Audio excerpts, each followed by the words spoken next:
Welcome back to the OSM channel. I have a question for you. Are you unintentionally polluting your land by using conventional petroleum-based chainsaw bar oil?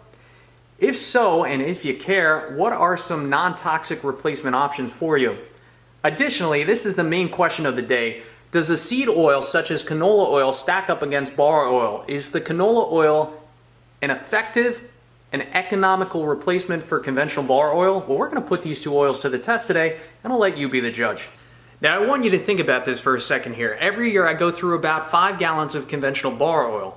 The question is, of that 5 gallons, what percentage of that do I recover and dispose of properly? For example, when I do an oil change on my truck, 100% of that used oil gets disposed of properly at my local recycling center. With this stuff, think about it. What happens to it? Well, I theorize that about 90% of this oil gets absorbed into the shavings. The shavings sit on the ground, and then this just leaches into the ground over time.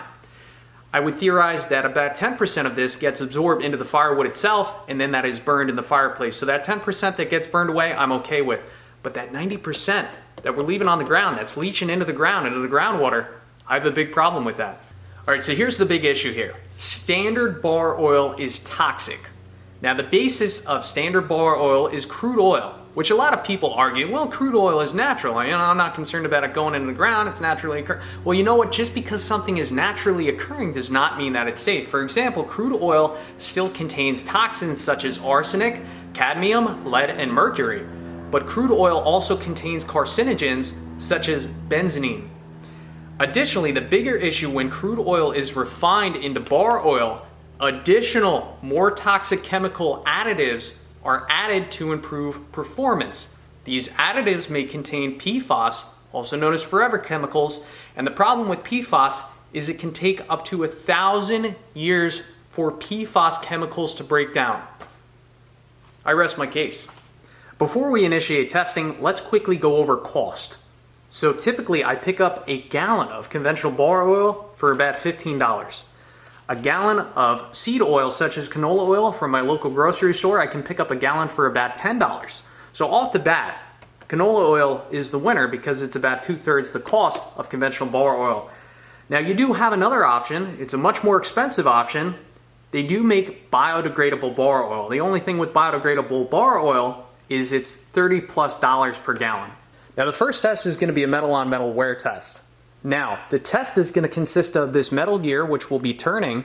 By the way, the bottom of this gear will be lubricated in the oil that we are testing, and the top side of that gear is going to be grinding on the underside of this piece of angle iron. Now, each piece of angle iron is going to overhang from this point to here by 2 feet. So in theory, we should be applying the same amount of downward force on the angle. Time for the test is going to be 5 minutes, and I'm going to have the drill setting on low speed. First up is the conventional bar oil. Each test I will fill the oil up to that black line on the inside of the container. Let's pre-lubricate the gear. Here we go, 5-minute wear test, conventional oil, drill setting, low speed.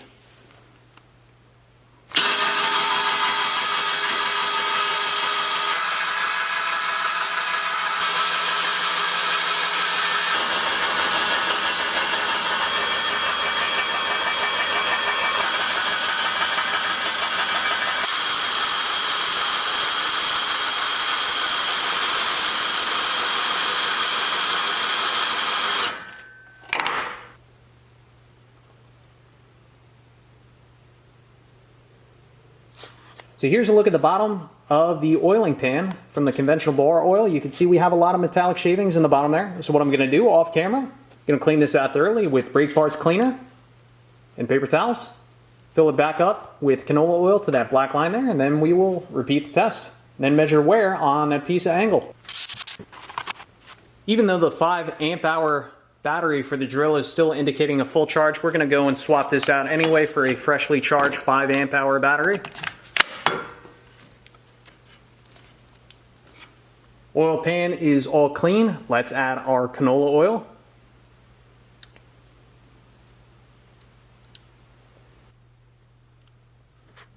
Let's pre-lubricate the gear. So off the bat, I am noticing that the canola oil appears to be thinner and runnier. The question is, does it provide the same level of wear resistance as conventional bar oil? Well, we're about to find out. Test number 2, low speed drill, 5-minute test. Here we go.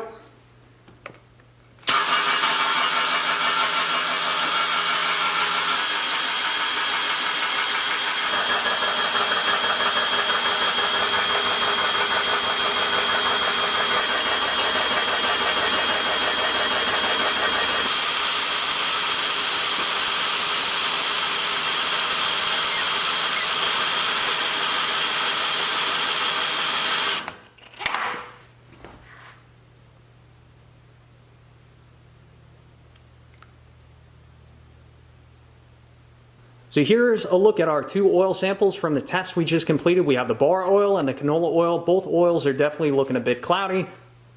Here's a look inside the oil pan after the canola oil test, and I would say we have a similar amount of metallic shavings in the bottom of this pan. So the real test is going to be how wide are the grind marks from that gear in the angle. So let's grab our calipers, grab that piece of angle, and we'll measure to see which wear width is wider.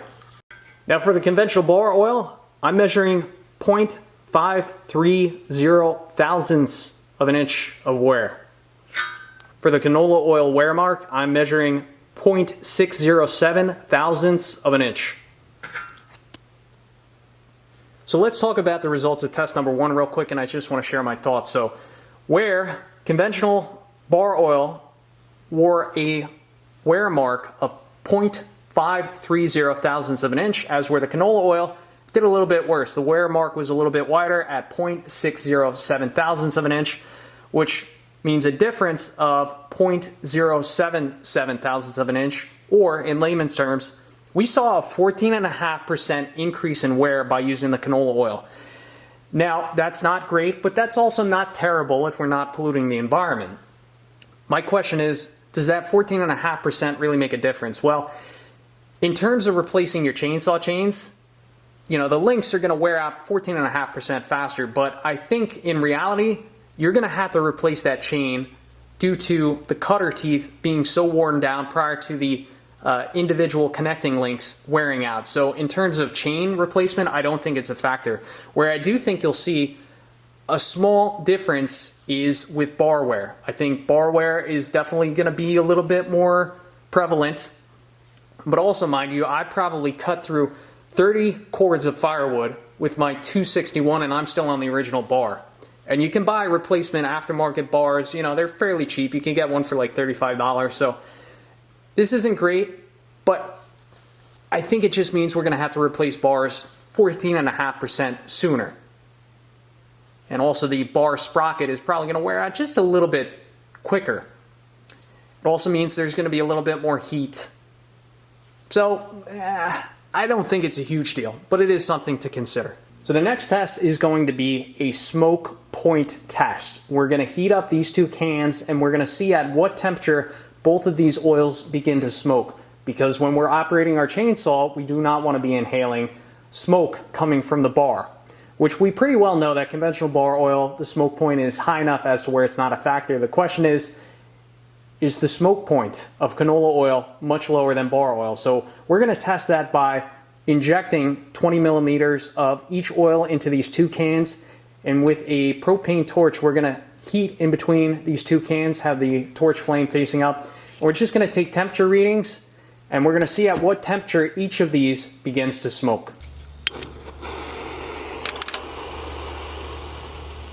Let's turn up the flame a little bit.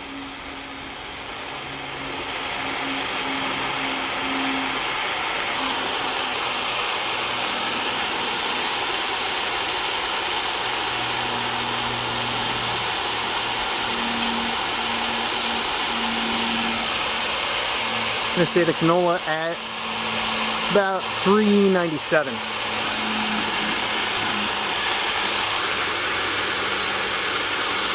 Bar oil 365. Now the next test here is going to be a cold flow test. So last night I measured 10 millimeters of each specific oil, conventional and canola. I poured that into individual clear plastic cups.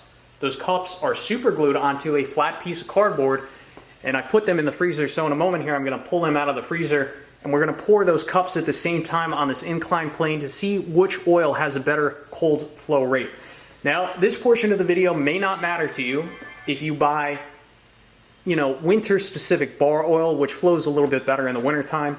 But then again, the whole purpose of this video is to see if canola oil is a viable, non-toxic replacement for conventional bar oil. So let me pull those samples out of the freezer and then we'll pour them on this inclined plane.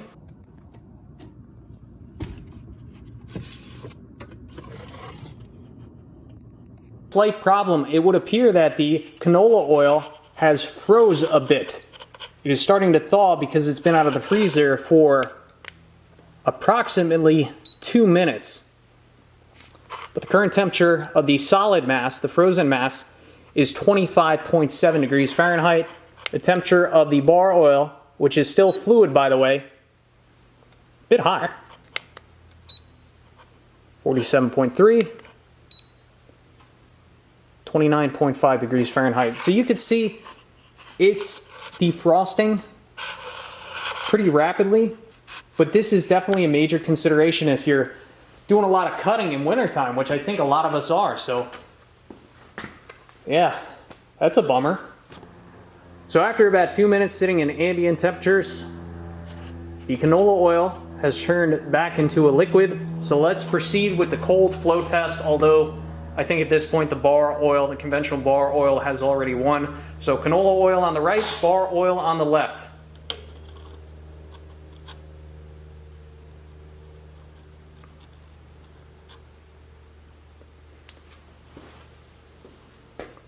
So this is interesting. The canola oil actually still has a better flow rate than the bar oil in cold temperatures. But again, I think the canola oil is going to lose this battle because it solidifies at temperatures below, I guess, 30 degrees Fahrenheit. So here's an important question we need to ask. When that canola oil solidifies, turns into a solid state due to temperatures below freezing, does that canola oil expand as it turns into a solid, like water? Right? Like if we had water in our bar oil tank and allow the saw to freeze, the water expanding would cause internal damage in the saw. So does canola oil do the same thing when it freezes? So I asked the internet says no. It says canola oil does not expand, instead it becomes denser and solidifies into a thick gel-like consistency when it's cold enough, similar to butter. So it does not expand, it will not cause internal damage. But again, if you have your saw filled with canola oil as a lubricant in temperatures below freezing, you have to ensure that that oil turns back into a liquid before you use your saw. And that could be a big issue if temperatures are below freezing for the day. So yeah, canola oil loses this battle. So the final test I'm going to complete here is a subjective test, meaning it's very opinionated. Basically what I plan to do is I plan to dump out the conventional bar oil in my 261. We'll fill up the bar oil tank with canola oil. I'm going to run the saw through a full tank of fuel. I'm going to be sawing through some dry, hard, seasoned rounds of oak. Very knotty stuff I left laying on the ground a few years ago, so we're going to chew through that. And I'm just going to let you know how well I think the saw performs. I sharpened it the other day, fresh tank of fuel. I don't think it's really worth it to do a full tank test of conventional oil and then move over to the canola oil, because I know how this saw performs with conventional oil. So really what I'm going to be looking for here, are there any distinct differences in terms of performance with the canola oil as compared to the conventional bar oil? So let's dump out the old stuff, throw in the canola oil, head over to the woods and see how well the saw does.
All right, here's a big question. How are our bar temperatures doing? So we'll start on the left in the center. 87 degrees Fahrenheit, 136, 150 here at the tip, 80. Let's do the lower edge. 97, 73, 73, 77, 78. Let's do the upper edge. 123, 147, 140, 130, 105. Interesting. So I must say, I'm a little bit puzzled by these results. If anything, I would have thought that the lower edge of the bar, where we do most of our cutting, would be hotter than the top portion. Now when bar oil is introduced into the bar, there's a little slot in the bar over here, and it's carried along the chain rail, and it finds its way down and then circles back over here. So I would have thought that this area would have been cooler and this area would have been hotter. What we're finding is actually the exact opposite. Specifically, this area right here seems to be getting the hottest. Now, what I think might be happening, I think perhaps the sawdust is helping to extract some of the heat from the lower edge of the bar. So, yeah, I'd say it's doing quite all right. Another thing you may have noticed me doing was, after I did several cuts, I would take the tip of the bar and have it up against a piece of wood, and then I'd hit that throttle hard, and I'd be inspecting the piece of wood to see if there was oil flinging off the tip of the bar. And sure enough, oil's been flinging off the tip of the bar just fine. So I think that's definitely one of the benefits of having an oil that flows a little bit more freely in terms of lubricity getting down to the end of the bar. So I don't know. I think canola oil's doing just a fine job. And the wonderful thing about this, I do a lot of gardening. And in the past, with that conventional bar oil, I've never been able to use the sawdust because I knew it was kind of contaminated. This stuff smells delicious, smells like canola oil. Could throw the sawdust right in the garden. Some great mulch. So after our final subjective chainsaw performance test, which by the way I divided into 3 categories, which oil came out on top? The conventional bar oil or the non-toxic canola oil? Well, let's go over our findings. Again, in terms of cost per gallon, I found that conventional bar and chain oil was more expensive. In my area, it's $15 per gallon, as where non-toxic canola oil is only $10 per gallon. So canola oil definitely wins the first round. In terms of wear, we found that conventional bar oil definitely came out on top. We found that canola oil increased wear by 14.5%, which isn't great, but it's also not terrible. It's somewhere in the middle. You know, it's a trade-off between toxicity and wear. Personally, I lean towards a little bit more wear than having that toxic crap get absorbed into my soil.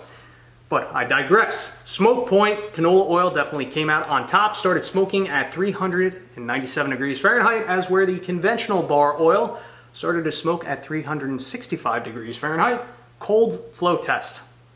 When I say cold flow test, temperatures below freezing, no competition. The canola oil definitely failed that test because we found that it solidified. It turned into a kind of like a butter-like consistency solid at temperatures below 32 degrees Fahrenheit.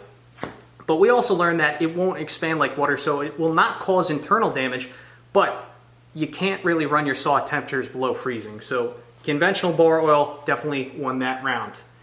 Now, in terms of chainsaw performance, again, I divided this into 3 categories. First, we'll talk about cleanliness. Have you ever worked a chainsaw all day and you finish up for the day and you're blowing yourself off and you find that your skin feels really sticky? Well, you know what? I was getting a lot of sawdust up on my arms with some of the cuts I was doing out there. And after I dusted off that sawdust, I tell you, I feel really clean, which sounds kind of strange, but those of you that run chainsaws daily will know what I'm talking about. Conventional bar oil, when you run that saw all day, it just makes you feel really sticky. So for this test, I will say I feel a lot cleaner. Again, it sounds weird, but I mean it. I feel cleaner after using the canola oil. In terms of toxicity, no competition. Canola oil is definitely the winner. The final thing I want to talk about here is bar oil consumption. Now, for my MS-261, typically for 2 tanks of fuel, 1 full tank of bar oil will last me just fine. However, after running 1 tank of fuel with the canola oil, I found that the bar oil tank level dropped below half.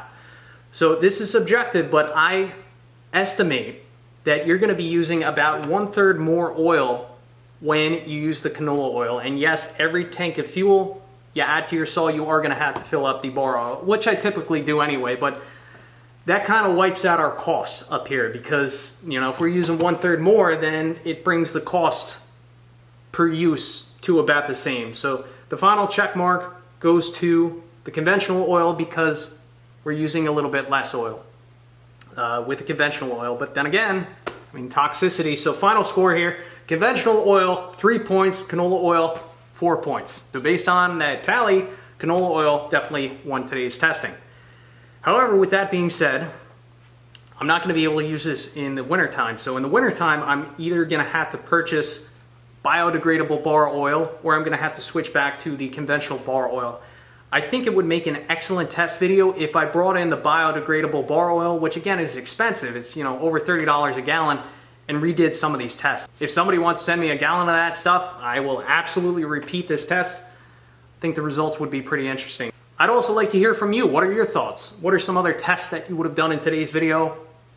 And are you making the switch to canola oil in your chainsaw? Let me know. Thanks for watching. Catch you on the next one.